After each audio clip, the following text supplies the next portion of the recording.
आप सभी लोगों का स्वागत है हमारे कॉन्टेस्ट क्लासेस चैनल पर। जैसे कि हम आज शुरू करने जा रहे हैं अब नई शुरुआत 12th क्लास की अकाउंटेंसी की, जिसका हमारा पहला चैप्टर है फंडामेंटल ऑफ पार्टनरशिप। जैसे कि आपको दिख रहा है यहाँ पर introduction of fundamental of partnership, ये हमारा लेक्चर 1 है। इसके जो हमारे बाकी के जो लेक्चर आएंगे वो सीक्वेंस वाइज आएंगे। तो हम पहले लेक्चर की स्टार्ट करते हैं, ये बिगिन फर्स्ट। जैसे आप नाम ही देख रहे हो, introduction of partnership, fundamental of partnership. देखो, हमें फंडामेंटल ऑफ पार्टनरशिप को पढ़ने से पहले आपको पता, हमने 11th क्लास में भी पढ़ा है कि सोल प्रोप्राइटरशिप होता क्या, क्योंकि एक सोल प्रोप्राइटरशिप से ही हमारी क्या है, सारी बिजनेस की फॉर्म्स निकल के आई है। सो सोल प्रोप्राइटरशिप में क्या होता है, एक बंदा होता है जो सारे काम को क्या करता है, सारे काम को हैंडल करता है कि कितने कैपिटल लगाने हैं, क्या मैनेजमेंट देखना है, वो सारे क्या होता है एक बंदा देखता है। लेकिन उसमें क्या होता है, एक टाइम के बाद क्या होता है, कुछ प्रॉब्लम्स आती हैं। या तो देखो बेनिफिट्स प्रॉब्लम्स होती है या नेगेटिव प्रॉब्लम्स होती है। जैसे बेनिफिट्स कैसे कि उसका बिजनेस बढ़ रहा है लेकिन वो अकेला बंदा हैंडल नहीं कर पा रहा। और नेगेटिव में कैसा होता है, जैसे कभी कभी किसी एक पार्टनर को क्या होता है, एक बंदा अकेला तो नहीं कर पा रहा, सारी कैपिटल नहीं लगा पाया, तो कहीं ना कहीं से उसको फाइनेंशियल नीड चाहिए। तो इन्हीं प्रॉब्लम की वजह से क्या होता है, हमारा पार्टनरशिप की क्या होती है, एमर्ज होती है, यानी कि नीड आ जाती है, जहाँ पर क्या होता है एक बंदा अकेला बिजनेस नहीं संभाल पाता। तो इसमें हम देखते हैं, देखो इसमें वही चीज़ लिखी है जो हमने अभी अब तक पढ़ाया है। देखो पहला इसमें लिखा, before understanding of the meaning of partnership we need to understand the meaning of sole proprietorship. But why, because हम ये वाई क्यों हमें क्यों सीखनी चाहिए, क्योंकि देखो पार्टनरशिप तो हमें पता है, हमारी नई जर्नी है, उसमें हम पार्टनरशिप ही पढ़ेंगे। लेकिन पार्टनरशिप ही क्यों है, कि और बिजनेस क्यों नहीं है, ये भी तो एक सवाल है। क्यों, देखो because in proprietorship there is only one person, एक ही one person who runs the entire business, जो क्या करता है सारे बिजनेस को एक अकेला व्यक्ति चलाता है। who runs his entire business solely and he is only the exposed to the risk। और उसके जो भी, अगर मान लो जो बिजनेस चला रहे एक अकेला व्यक्ति, एक अकेले व्यक्ति, तो उसमें क्या होता है, पूरा का पूरा वो क्या होता है, पूरा का पूरा उसका ही रिस्क होता है। अगर लॉस होगा तो उसका होगा, मतलब पूरे के पूरे। अगर जितने भी कैपिटल है, अगर प्रॉफिट भी होता है वो भी क्या होगा, उसका ही होगा। इस वजह से बोला expose to risk when the sole proprietor face the more problems related to facing the challenge of expansion. जैसे बिजनेस बढ़ रहा तो उसमें किस तरह की प्रॉब्लम आती है, जैसे अकेला बंदा हैंडल नहीं कर पा रहा, कैपिटल ज़्यादा चाहिए, तो जिसकी वजह से क्या होता है, हमें पार्टनरशिप के एमर्ज होती है, यानी कि नीड होती है। देखो जैसे ये इसमें एक डायग्राम में दिखा रहा है, जहाँ पिकाचू क्या कर रहा है, पॉइंट आउट कर रहा है। देखो सोल प्रोप्राइटरशिप, इसमें देखो अब एक अकेला ही बंदा है, एक अकेला ही पर्सन है। इसमें क्या होता है, बहुत सारी चीज़ें, ये सारे वर्क ऑफ अफेयर्स अपने बिजनेस के खुद हैंडल कर रहा है। लेकिन यहीं पर दूसरी तरफ देखो, पार्टनरशिप में सबने क्या करा, अपने अपने काम क्या करे, इन्होंने डिस्ट्रीब्यूट करे कि एक पर्सन वो उसके ड्यूटीज, जो राइट्स हैं, जो भी उसके वर्क्स है, वो अपने अपने करेंगे। जिससे क्या होगा, एक बिजनेस के वर्क्स अपने में डिस्ट्रीब्यूट हो गए, और इससे क्या होगा, बिजनेस को स्मूथली रन किया जा सकता है।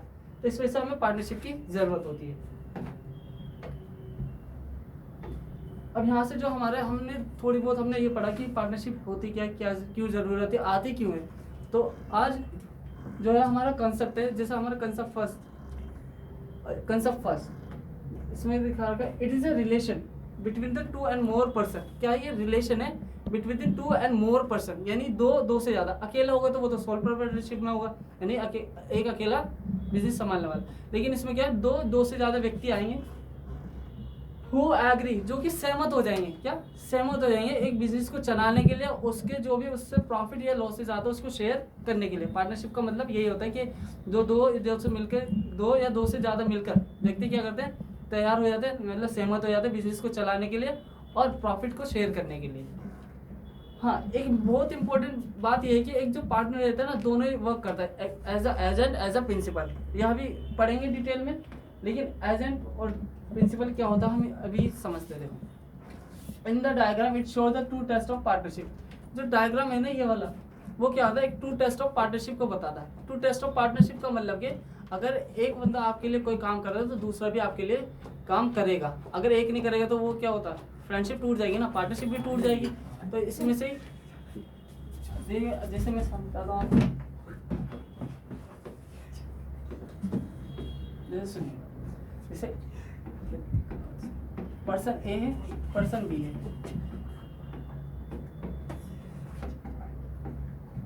ये दो पर्सन, ठीक है। अब एक जो बी पर्सन है, he has some urgent work, मान लो कोई भी एक बी को कोई भी पर्सन है, उसको क्या अर्जेंट वर्क आ गया, किसी भी due to the any circumstances कि कोई भी वर्क आ गया। अब इनने क्या किया, जो इसका पार्टनर है ऐसे कहा भाई आज तो मैं बिजनेस में मैं आ नहीं पाऊँगा, मेरी क्या एब्सेंस है, लेकिन जो भी मेरी ड्यूटी है और जो भी मेरे वर्क्स हैं ऑन बिहाफ ऑफ यू आप कर लेना। तो मतलब कि ए क्या कह रहा है, A will handle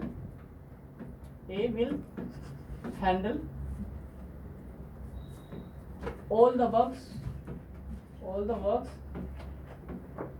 on behalf of B के बिहाफ पे जितने भी वर्क्स हैं वो कौन हैंडल करेगा, ए करेगा। तो कहने का मतलब यहाँ पर जो ए है वो ए कौन सी रिस्पॉन्सिबिलिटी कर रहा है, ए एक तरह से एजेंट भी है किसका, बी का, और बी का क्या है एजेंट है, और सेकंड थॉट ये है कि बी जो है एक प्रिंसिपल भी है, ए जो है वो एक प्रिंसिपल भी है, सॉरी जो ए है वो प्रिंसिपल भी है। तो यहाँ पर ए जो क्या है दोनों काम कर रहे हैं, एज अ प्रिंसिपल भी और एज अ एजेंट भी।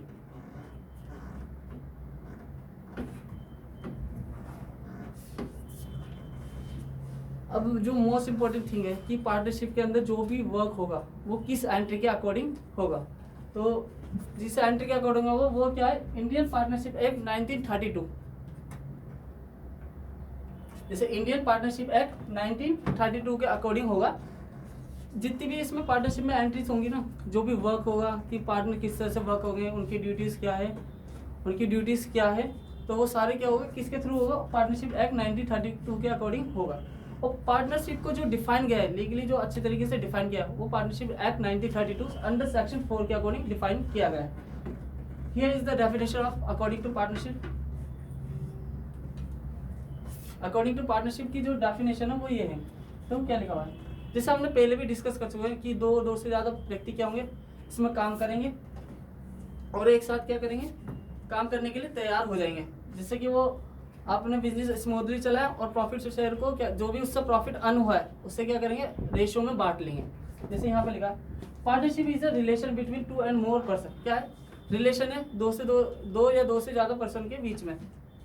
एंड हु हैव एग्रीड, जो सहमत हो चुके हैं, अगर बिजनेस में आए तो सहमत हो चुके हैं, to share the profit and carrying the business, क्या बिजनेस को चलाने के लिए, बाय ऑल या any of them acting for all. तो भाई इसमें ये जो लाइन है ये मोस्ट इंपॉर्टेंट है। जैसे इसमें लिख रखा है ना, बिजनेस कैरी बाय ऑल, या तो सभी के साथ जितने भी पार्टनर है वो सभी क्या करेंगे, बिजनेस चलाएंगे।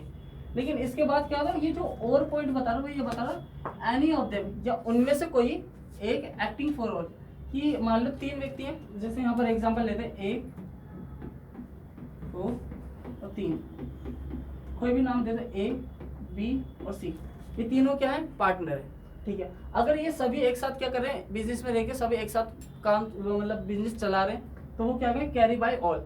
लेकिन जैसे अब सिर्फ सी क्या कर रहा है, काम कर रहा है इन दोनों के लिए भी, तो मतलब क्या है, सी जो काम कर रहा है वो सभी के लिए काम कर रहा है, तो इस वजह से इसको बोलते हैं any of them acting for all. अरे बस अगर सब काम करेंगे तो बिजनेस क्या होगा, सभी के द्वारा चला है। लेकिन अगर उसमें से कोई एक पार्टनर सभी के लिए काम करता है, तो मतलब वो जो एक पार्टनर है जो एक्टिव है वो सभी के लिए, मतलब वो काम कर रहा है वो सभी के लिए कर रहा है। इस वजह से बोला गया है कि business carried by the all और any of them acting for all. Next topic हमारे जो है कि पार्टनरशिप में पर्सन जो होते हैं किस तरह से आते हैं। देखो जो पार्टनरशिप में एक दूसरे के साथ इंडिविजुअली आते हैं वो जो होते हैं पार्टनर्स, क्या कहते हैं, उन्हें पार्टनर्स कहते हैं। और जिसके अंदर फर्म को चलाया जाता है, जो फर्म नेम है जिसके अंदर बिजनेस चलाया जाता है उसको क्या बोलते हैं, फर्म नेम बोलते हैं। वही सिमिलर चीज यहाँ पर लिखी हुई है, देखो क्या लिखा हुआ, the person who have enter into the partnership with one another individually, जो एक एक करके एक साथ आते हैं एक दूसरे के साथ इंडिविजुअली आते हैं, तो उनको क्या बोलते हैं, पार्टनर्स बोलते हैं। जैसे आप मान लो 3 पार्टनर आपके दोस्त है, कोई राम श्याम, वो क्या करें एक एक करके क्या करते हैं, अलग अलग पार्टनरशिप में आए, तो इंडिविजुअली आए तो उनको क्या बोलते हैं, पार्टनर्स। और जिस फर्म जो बिजनेस चलाया जाता है, जिस नाम से वो बिजनेस चलाया जाता है उसको बोलते हैं फर्म नेम। जैसे the name under which the business is carried, जिस नाम के अंदर बिजनेस चलाया जाता है उसे बोलते हैं फर्म नेम। क्या बोलते हैं, फर्म नेम कहा जाता है। देखो आपने पढ़ लिया कि पार्टनरशिप क्या होती है, ठीक है।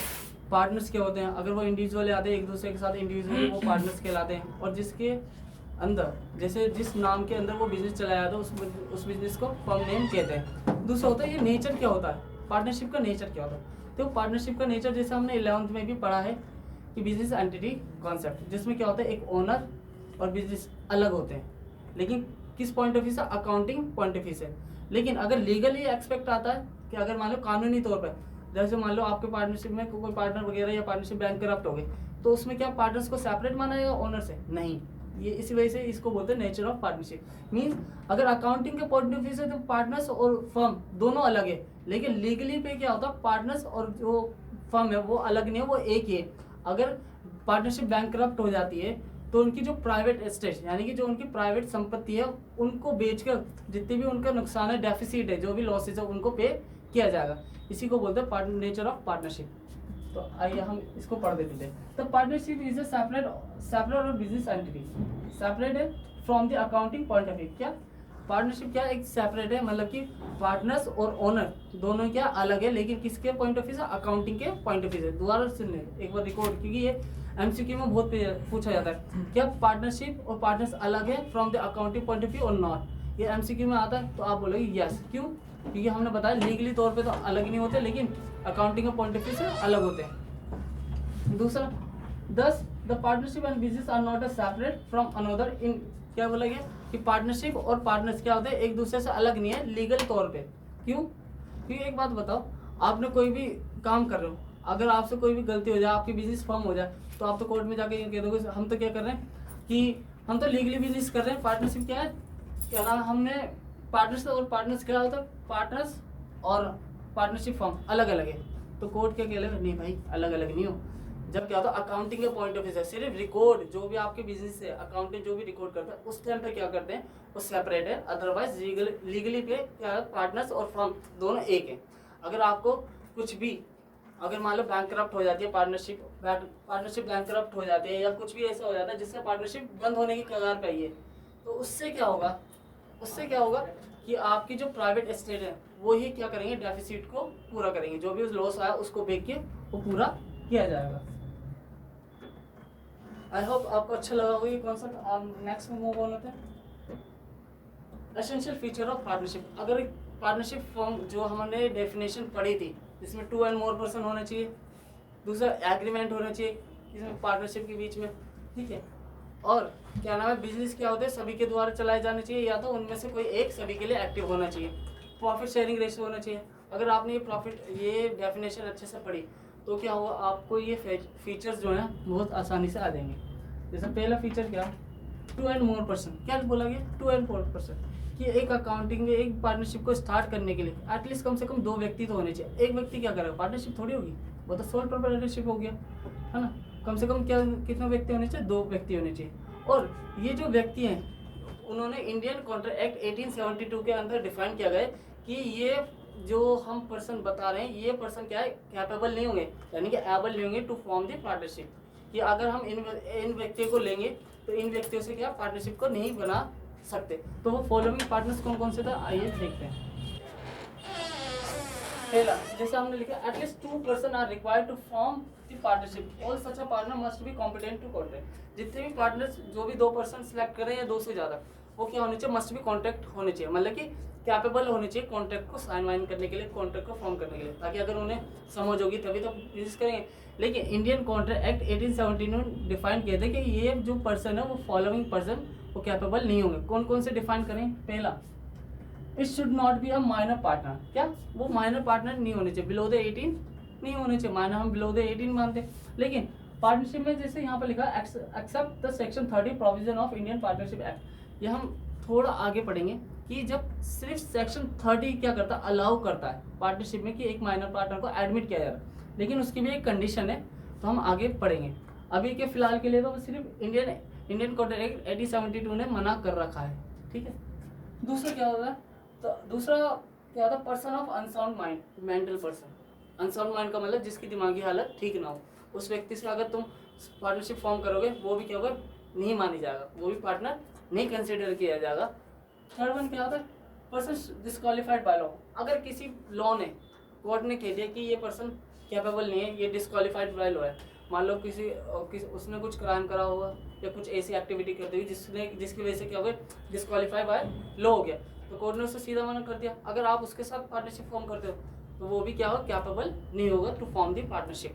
ठीक है, फिर उसके बाद होगा हमने 2% करा। अभी हमने क्या बोला कि पार्टनरशिप को बनाने के लिए कम से कम 2 व्यक्ति तो चाहिए, लेकिन मैक्सिमम कितने होने चाहिए, ये भी तो होने चाहिए ना, कि हम जरूरी थोड़ी है, चलो 2 तो हमें पता चलता है कि एक होगा तो सोल बिजनेस में चलाएगा, लेकिन कम से कम 2 व्यक्ति होने, लेकिन मैक्सिमम कितने होने चाहिए।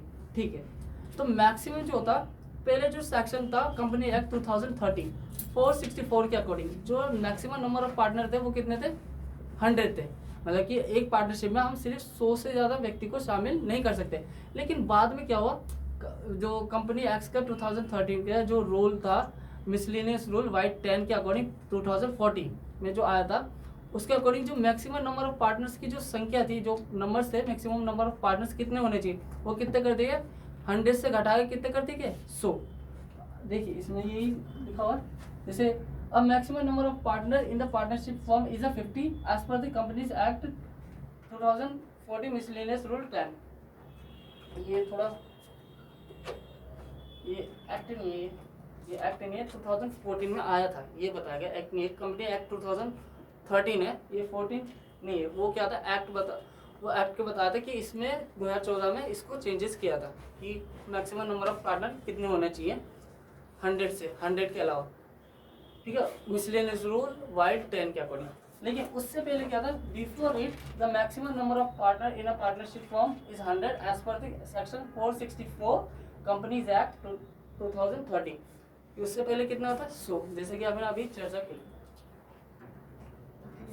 सेकंड जो फीचर आता एग्रीमेंट। देखो एग्रीमेंट, अगर हम कोई भी चीज़ बिजनेस करने चाह रहे हैं, दो से ज़्यादा व्यक्ति के बीच में हम बिजनेस करना चाह रहे हैं, उसके लिए हमें क्या होना चाहिए, एग्री होना चाहिए। एग्री होने के लिए क्या होना चाहिए, एग्रीमेंट होने चाहिए। क्या एक बात बताओ, हम बिजनेस करने जा रहे हैं कोई भी, तो जैसे मैं और मेरा दोस्त है, हम बोल रहे हैं ठीक है जी हम बिजनेस करते हैं एक साथ, ठीक है, तो अब बिजनेस हम करने जा रहे हैं, अब बिजनेस करने जा रहे हैं तो कम से कम क्या होना चाहिए, एग्रीमेंट होना चाहिए कि हमें क्या क्या चाहिए क्या नहीं चाहिए, हाँ, अगर बिजनेस से प्रॉफिट होता है तो क्या होगा, तो उनके बीच में एग्रीमेंट होना चाहिए ना, कितना प्रॉफिट होगा तो उसका हिस्सा में हम एक दूसरे को कितना हिस्सा मिलेगा। तो ये जो एग्रीमेंट में लिखा रहता है ना, लेकिन वो एग्रीमेंट भी क्या होते हैं, दो टाइप के होते हैं, यानी एग्रीमेंट हैज 2 टाइप्स। पहले क्या होता है, ओरल होता है, दूसरा होता है रिटर्न। ओरल एग्रीमेंट वो होता है जिनमें क्या होता है, टर्म एंड कंडीशन क्या होता है, वर्बली, यानी कि मुंह से बोल के डिसाइड कर लेते हैं। जैसे मैं और मेरे दोस्त थे, हमने बोले भाई देख पार्टनरशिप चला रहे हैं, दोनों एक जैसी कैपिटल दे रहे हैं, तो प्रॉफिट भी क्या होगा, आधा आधा होगा। अगर प्रॉफिट होता है तो हम किस तरह से प्रॉफिट को बांटेंगे, सारे एक्सपेंस वगैरह करने के बाद किस तरह से बांटेंगे, कोई सैलरी ले लेता है, कोई इंटरेस्ट ऑन कैपिटल ले लेता है, तो उसमें क्या कहते हैं, वो तरीके होते हैं एक प्रॉफिट को बांटने का, किसमें, पार्टनरशिप में।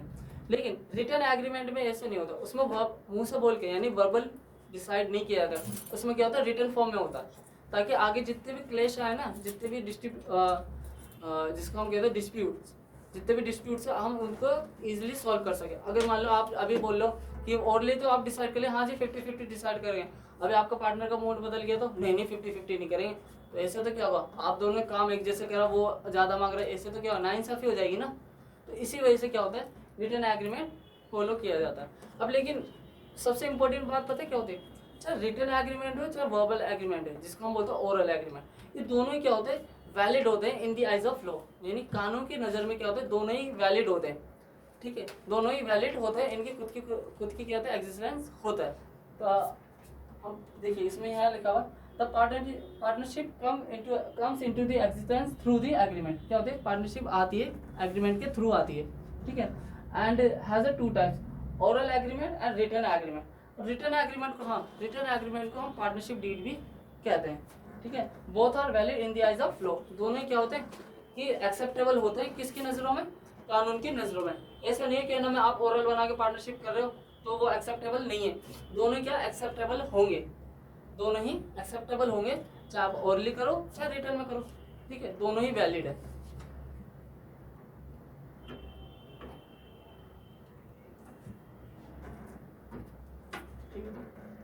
दूसरा लॉफुल बिजनेस। तीसरी फीचर्स क्या होती है, लॉफुल बिजनेस। अगर हम पार्टनरशिप कर रहे हैं तो पहले क्या होना चाहिए, लॉफुल होना चाहिए, तो एक जो भी हम बिजनेस स्टार्ट कर रहे हैं वो लॉफुल होना चाहिए, विद द ऑब्जेक्टिव होना चाहिए अर्निंग मनी। अगर हम अर्निंग मनी नहीं है, उसका ऑब्जेक्टिव पैसे कमाना नहीं है, तो वो क्या है, पार्टनरशिप ड्रोन नहीं किया जाएगी। और दूसरा लीगली बिजनेस होना चाहिए।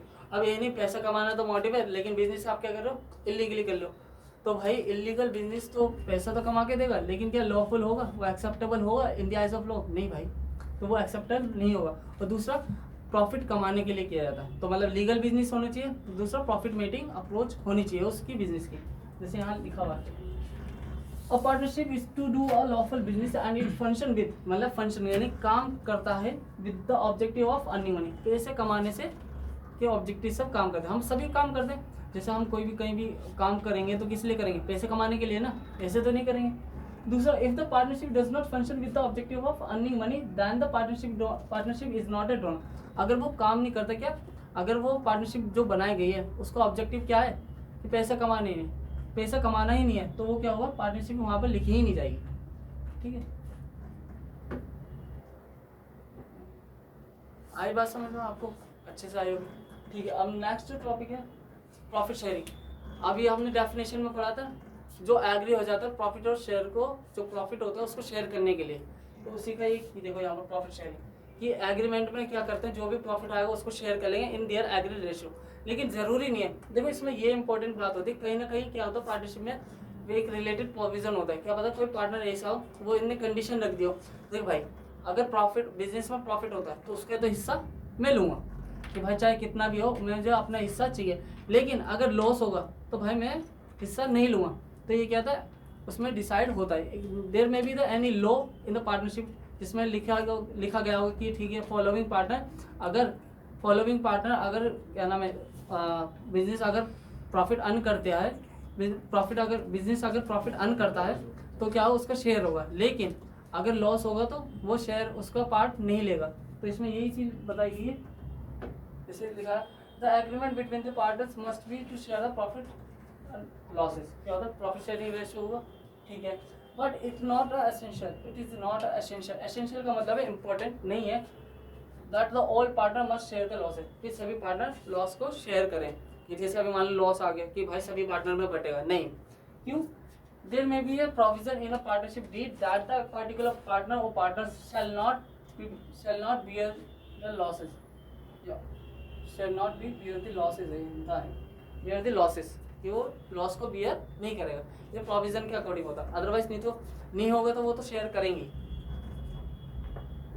आपको आया समझ में? हम नेक्स्ट पॉइंट पे चलते हैं, बिजनेस कैरिड। ये अभी हमने आपको अलग करके बताया था कि बिजनेस जो है कैरिड किया जाता है भाई सभी के द्वारा, और दूसरा क्या नाम है उनमें से कोई एक जो सभी के लिए काम करेगा। जैसा हमने अभी पढ़ा था ना डेफिनेशन में कि बिजनेस कैरिड बाय ऑल या any of them acting for all, ठीक है, उसमें क्या करेंगे कि या तो सभी के द्वारा बिजनेस चलाया जाएगा या उनमें से कोई एक सभी के लिए एक्टिव होगा। इसमें ये लिखा हुआ है, देखिए, business carried by the all partners और any of them acting for all, ठीक है। A partnership can be carried on by the all partners और any of them acting for all, ठीक है। In another words the partners are agent as well as principal, जैसे हमने पढ़ा था partners agent भी है प्रिंसिपल भी, ये आपको क्लियर है। दूसरा, हाँ, अगर कोई एक एजेंट है, जैसे कोई एजेंट की तरह काम करता है, वो क्या करता है अपने पार्टनर को ना अपने वर्क से क्या करता है, बाइंड कर देता है, मतलब कि उसको क्या कहते हैं एक तरह से उसके ऊपर यूँ कह सकते हो, उसका भी दूसरे के प्रति क्या होता है दायित्व बन जाता है, यानी अकाउंटेबल हो जाता है। या अभी मान लो एक पार्टनर है जो प्रिंसिपल के एजेंट की तरह काम कर रहा है दूसरे पार्टनर के लिए, अगर कभी उसको नीड हुई क्या वो उसके लिए काम करेगा, तो इस वजह से एजेंट जो करता है ना दूसरे पार्टनर को बाइंड कर देता है। इसमें ये सारी चीज़ें लिखी है, जैसे कि ये हमने ग्राफ पढ़ा था उसमें भी यही चीज़ बताई गई थी।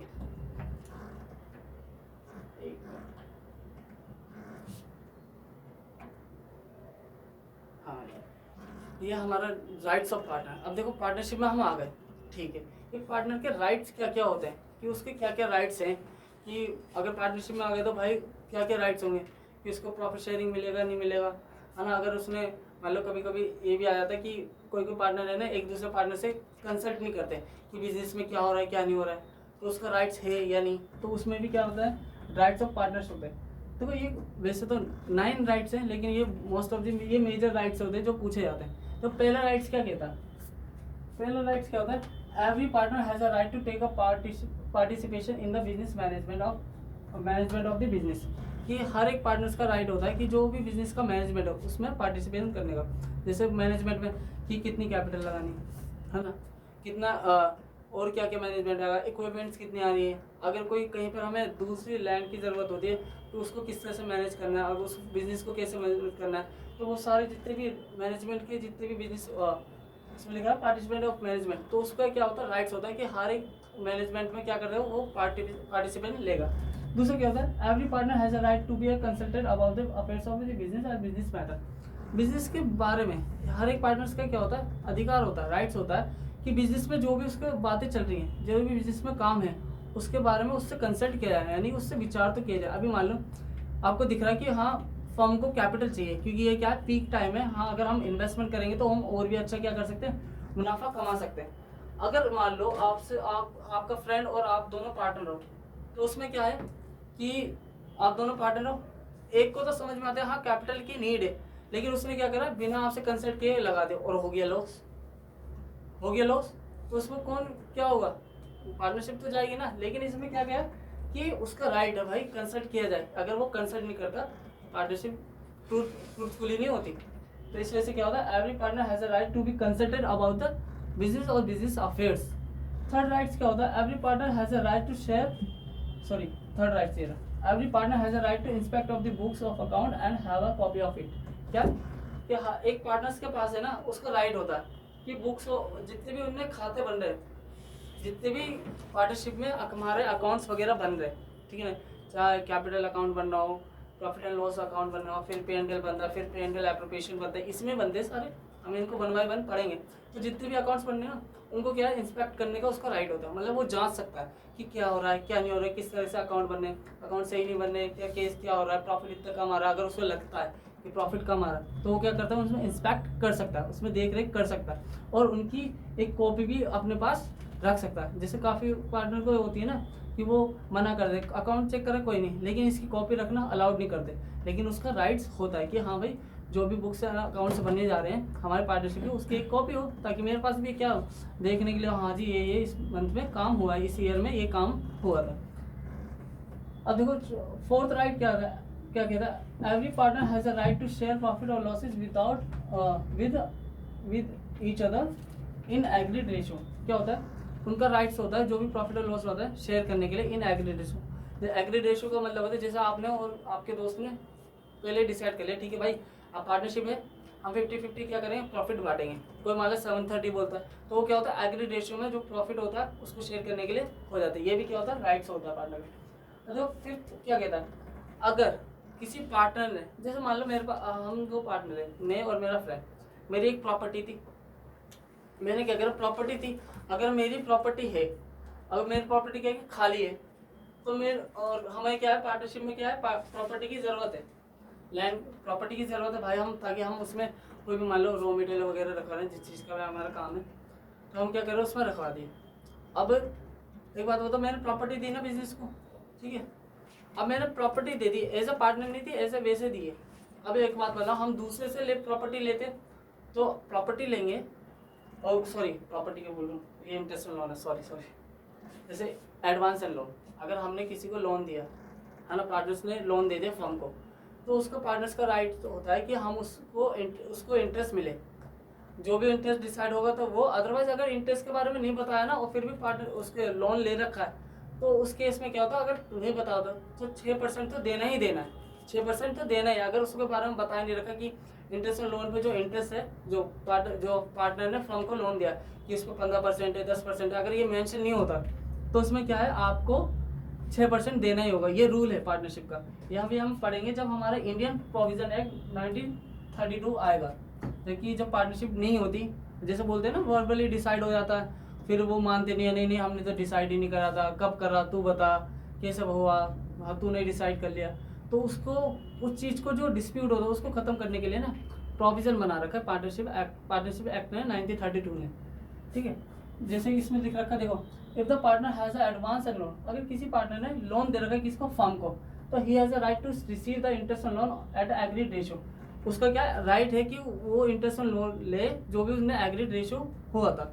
लेकिन देखो 6% in the case of nothing specified, कि 6% तो मिलेगा ही मिलेगा, अगर कुछ भी नहीं बता रखा, नहीं बता रखा भाई कितने कब से कब हुआ, कब से कब, ये तो हमें पता होता है डेट हमने कब से कब दिया लोन, लेकिन उसमें नहीं पता होता कितना परसेंट दिया। तो उसके अकॉर्डिंग क्या है, पार्टनरशिप के अकॉर्डिंग 6% तो देना ही है। ठीक है, जैसे ये बहुत इंपॉर्टेंट होता है, क्योंकि हम जब क्वेश्चन करेंगे ना, कभी कभी इंटरेस्ट में लोन भी आता है बाय पार्टनर टू फर्म, तो उसमें इंटरेस्ट नहीं देते, तो वहाँ पर क्या होता है, पार्टनरशिप ने कुछ बोला, साइलेंस है ना, तो वहाँ पर भी हम 6% ही कैलकुलेट करेंगे। ये आप नोट डाउन कर लेना, हाईलाइट भी कर लेना अपनी कॉपी में। ठीक है, और हाँ, छठा जो राइट्स होता है क्या होता है, डिसअलाउ। देखो तुम और मैं पार्टनर है, ठीक है, दो, अगर हम तीसरे बंदे को अपनी पार्टनरशिप में लाने चाहते हैं, अगर मैंने बोल दिया नहीं लाना, मेरा भाई मैं नहीं ला रहा इसे पार्टनरशिप में, तो वो अकेला नहीं ला सकता। तो कहने का मतलब हर एक पार्टनर के पास राइट होता है, तो डिसअलाउ द न्यू पार्टनर, कि वो न्यू पार्टनर को लाना चाहता है या निकालना चाहता है, नहीं शामिल करना चाहता है, वो भी एक पार्टनर का राइट है। अगर मान लो मैं एग्री नहीं हूँ उसे लाने के लिए और दूसरा वाला एग्री है, तो उसको डिसएग्री कर देंगे, मतलब उसको लाएंगे नहीं, ठीक है, क्योंकि उसकी वजह से क्या हो रहा है, डिस्प्यूट हो रहा है, तो उसको डिसअलाउड कर देते हैं। ठीक है, और लास्ट जो है, every partner has a right to retire from the firm after giving the proper notice. हाँ, कोई भी पार्टनर का एक राइट होता है कि अगर कोई भी पार्टनर जैसे बोर हो गया और नहीं करना चाहता काम एक दूसरे के साथ, कि वो रिटायर हो सकता है। लेकिन रिटायर होने के लिए भी क्या होगा, रिटायर ऐसे नहीं होगा कि आपने मन से कह दिया कि मैं रिटायर हो जाऊं, बस ये मुझे काम नहीं करना, बस खत्म बात, ये है वो है, नहीं। उसको क्या होगा, जब तक कि वो प्रॉपर नोटिस नहीं देता, जब तक कि वो प्रॉपर नोटिस नहीं देता, तो वो रिटायर नहीं हो सकता। हाँ, रिटायर देने के बाद वो आराम से, मतलब नोटिस देने के बाद वो आराम से रिटायर हो सकता है। ठीक है, ये मोस्ट इम्पॉर्टेंट राइट्स होते हैं पार्टनर्स के, और ये पूछे भी जाते हैं। ठीक है, तो आज के जो है इस लेक्चर में इतना ही। हम नेक्स्ट लेक्चर में हम ये पढ़ेंगे कि पार्टनरशिप के और कौन से कॉन्सेप्ट होते हैं, जैसे 9 कॉन्सेप्ट होते हैं, तो हम 1 बाय 1 करके पढ़ेंगे। तो आज के लिए सिर्फ इतना है। थैंक यू सो मच, और ज़्यादा से ज़्यादा इस वीडियो को शेयर करें, लाइक करें, और जितने भी आपके दोस्त हैं कि क्लास में हो, जिनको नीड हो, यहाँ पर फ्री पढ़ाया जाएगा और सारी चीज़ें डिटेल में पढ़ाई जाएंगी। Thank you, subscribe my channel Quantus classes, stay tuned.